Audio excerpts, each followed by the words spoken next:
Hello everyone, कैसे हैं आप लोग। आई होप आप लोग अच्छे होंगे। तो सारी बीते बातों को छोड़कर अब स्टार्ट करते हैं नए जर्नी के साथ, ठीक है ना। तो नए जर्नी आपका क्या है कि इंडियन कोस्ट गार्ड का एग्जाम आने वाला है मार्च में। अभी से बता रहा हूँ, ध्यान से सुनना।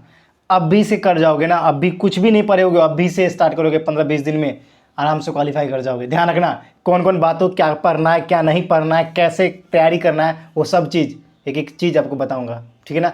तो आपने एयरफोर्स और नेवी का तैयारी भी किया होगा, कुछ ना कुछ किया होगा, नहीं किया है ना, कोई दिक्कत नहीं। देखो ध्यान से, अब बात समझो ध्यान से और ध्यान से सुना सारी बातों को। देखो सबसे पहला आप बात ये है कि देखो कोस्ट गार्ड का पेपर आप अगर डीबी से हो, डोमेस्टिक ब्रांच से हो, और जीडी से हो, दो ब्रांच होते हैं।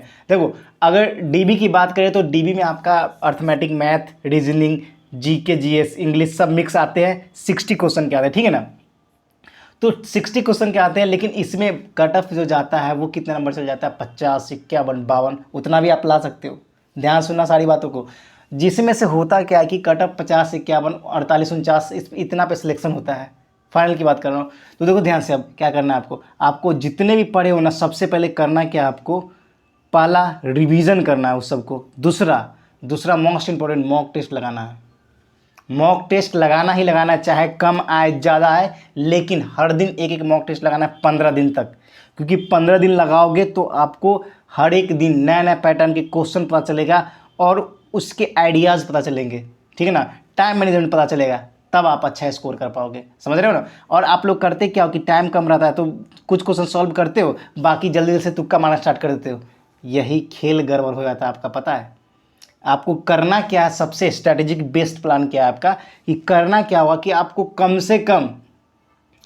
से कम आपको 5 मिनट जब बचे ना, तब तुक्का मारना स्टार्ट करो। बाकी टाइम आप सॉल्व करो पेपर को, पूरा पूरा पेपर को सॉल्व करो, जहां हार्ड हो, डिफिकल्ट हो, सॉल्व करते रहो। जब देखो कि 4 से 5 मिनट बचा है, तब तुक्का मारना स्टार्ट करो। ऐसे भी तुक्का गलत है या सही है, निगेटिव मार्किंग तो होते नहीं है, समझ रहे हो। अब देखो, ये तो डीबी के लिए था। अब जीडी की बात करते हैं तो जीडी का थोड़ा वास्ट सिलेबस हो जाता है। तो देखो अब लॉजिक क्या है कि गुरुजी हम जीडी भरे हैं, लेकिन हमें दोनों को प्रिपरेशन करनी पड़ेगी। और आप लोग बोलते हो ना, आपको डीबी का सिलेबस अच्छे से कवर करना होगा, उसमें 60 में कम से कम आपको 45 प्लस लाना ही लाना होगा, अगर फाइनल सिलेक्शन लेना है। तब बोल रहा हूँ, किसी भी कास्ट से हो, जनरल, ओबीसी, कोई फ़र्क नहीं पड़ता, ठीक है ना। एससी एसटी अगर वहाँ पे 45 नंबर ला दिए, 44-45 नंबर ला दिए, तो अब आपके इधर के पेपर में आपके ना 35 नंबर ले आओगे तो कितना आ जाएगा बताओ, 75 होंगे। अगर अगर वहाँ 75 आ गए, 75 तक तो ये नॉर्मल बता रहा हूँ, बाकी तुक्का उक्का मार के आपका 80 तक पहुँच जाएगा, समझ रहे हो। तो आपका मैक्सिमम टारगेट क्या होना चाहिए, 90 नंबर। 90 नंबर, 110 में 90 नंबर आपका मैक्सिमम टारगेट होना चाहिए। और डोमेस्टिक ब्रांच वालों का कम से कम टारगेट 55 होना चाहिए, क्योंकि निगेटिव मार्किंग होता है, कट ऑफ ज़्यादा जाएगा ही जाएगा, सीट भी बहुत कम है। अब देखो सबसे बेस्ट स्ट्रैटेजी क्या करोगे जीडी वाले। सबसे पहले तो आप जितने भी पढ़े उसको रिवीजन करो, पहला। दूसरा पता है क्या करना है, मॉक टेस्ट लगाओ भाई। मॉक टेस्ट लगाना बहुत ज़रूरी है। उसको ये नहीं कि टेस्ट लगा दिए, उसको एनालाइज नहीं किया, एनालाइज करो, ठीक है ना। और नया आप पढ़ रहे हो ना, तो कुछ जो मॉक टेस्ट मार के उसको फुलफिल करो। जो टॉपिक आपको नहीं अच्छे हैं ना, जो टॉपिक आपके अच्छे नहीं है, उसमें सब्जेक्ट वाइज भी टेक्स्ट बुक पे दे रखा है मॉक टेस्ट, उससे मारते जाओ। सब्जेक्ट वाइज भी आपके क्लियर होते जाएंगे, कॉन्सेप्ट भी क्लियर होते जाएंगे, टेंशन ना लो उसके लिए, ठीक है ना। वो भी क्लियर होते जाएंगे, करते जाओ। किसी भी मॉक टेस्ट लो जो आपके एग्जाम के लिए रेलिवेंट है, उसी का लेना, ठीक है ना, दूसरे चीज़ का मत लेना, ठीक है ना।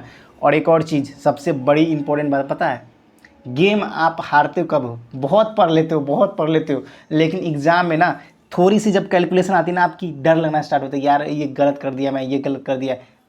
सबसे पहले प्रैक्टिस इतना गुना मल्टीप्लिकेशन डिवीजन पे कर लो ना, कमांड इतना अच्छा कि एक बार कैलकुलेशन जो करो वो सही होना चाहिए, उसको 10 बार देखना ना पड़े। वहीं पे आपकी टाइम गड़बड़ होती है। क्वेश्चन आप समझते हो, जानते हो कैलकुलेशन, अगर आपकी स्पीड गुना भाग मल्टीप्लिकेशन में अच्छी है तो बस उड़ा दोगे भाई।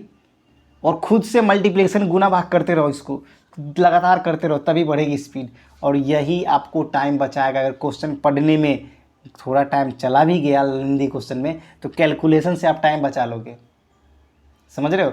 तो अगर मैक्सिमम आपको फाइनल सिलेक्शन लेना है तो अभी से ही आपको 12 से 13 घंटे पढ़ने होंगे। अब कोई बच्चा बोलेगा भाई साहब 12 से 13 घंटा, बिल्कुल पढ़ना पड़ेगा, कुछ नहीं पढ़े हो तब, अगर कुछ पढ़े हो तो कम पढ़ना पड़ेगा, 6 से 7 घंटे में भी हो जाएगा, समझ रहे हो। और कुछ कैसे नहीं पढ़े होगे, 12th क्लास तो पढ़े ही होगे, ऐसे ही थोड़ी ना पास किए होगे, समझ रहे हो ना इस बात को। तो इस बातों को ध्यान रखना और बीती बातों पर ज़्यादा ध्यान नहीं देना चाहिए, अपने आप पे भरोसा रखो, होगा आपका भी। मैं कितनी बार एक ही चीज़ बोला हूँ आपको, वो मंजर वो दिन भी आएगा जब आपका सिलेक्शन होगा, समझ रहे हो। जो भाई को हो गया वो बहुत अच्छी बात है, जिसका नहीं हुआ है अभी तक तो ज़रूर मेहनत करो, हो जाएगा आपका भी, ठीक है ना। सब चीज़ इंसान ही कर सकता है, हर एक चीज़ पॉसिबल है, ठीक है ना। और खुश रहा करो, इतना ही बोलूँगा, ठीक है ना। तो फिर मिलते हैं नेक्स्ट वीडियो में, फिलहाल इतना ही। और ये स्ट्रेटेजिक प्लान बना लोगे, एग्ज़ाम क्रैक होना ही है, ठीक है ना। तो फिर मिलते हैं नेक्स्ट वीडियो में, फिलहाल इतना ही। जय हिंद, जय भारत, वंदे मातरम।